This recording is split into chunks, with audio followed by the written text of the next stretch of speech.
Aujourd'hui, je vous emmène dehors, en l'occurrence dans le jardin, mais ça peut être aussi sur un balcon, pourquoi pas, pour tenter de débusquer une plante qui non seulement est jolie parce qu'elle fait de jolis massifs et en plus elle fleurit, ce qui n'est pas à mal, mais elle a le pouvoir d'aromatiser nos plats, on s'en sert peut-être un petit peu moins maintenant, et en plus, elle est réputée depuis extrêmement longtemps pour soigner tout un tas de désagréments. Le vieil adage anglais nous dit « One apple a day keeps the doctor away ». L'équivalent en français serait « Qui a de la sauge dans son jardin n'a pas besoin de médecin ». Bon, on va quand même nuancer un tout petit peu le propos en ce moment et se féliciter de les avoir, justement, les médecins, et avoir une pensée pour tous les professionnels de santé qui sont actuellement en première ligne face au virus.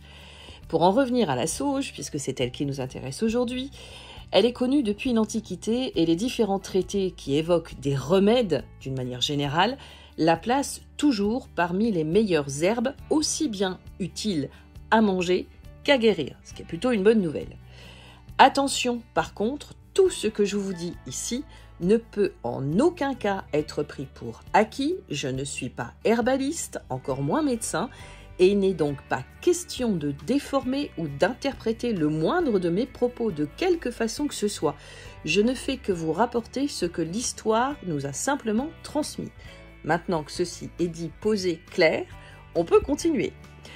Le nom d'origine de la sauge, c'est salvia, qui serait dérivé de salvare, indiquant du coup une plante dont les bienfaits sont salvateurs. Ça tombe bien. On lui attribuait tout un tas de bienfaits, notamment celui de réduire la transpiration des pieds, d'apaiser les démangeaisons, de noircir les cheveux, d'aider à la digestion, contre les bouffées de chaleur et même contre la déprime.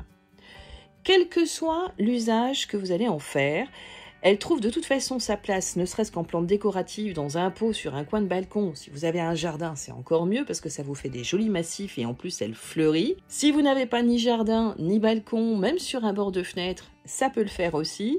En plus, vous pourrez l'utiliser pour aromatiser vos plats, donc c'est parfait. Il faut juste par contre faire un tout petit peu attention aux quantités que vous allez mettre parce que c'est fort la sauge.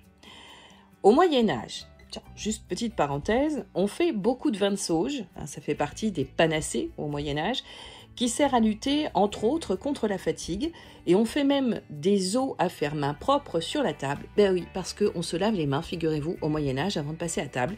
On fait en fait simplement une infusion de sauge que l'on présente aux convives avant qu'ils ne prennent place à table. Donc vous pouvez toujours essayer de le faire. Allez, je vous laisse à vos expérimentations et prenez soin de vous.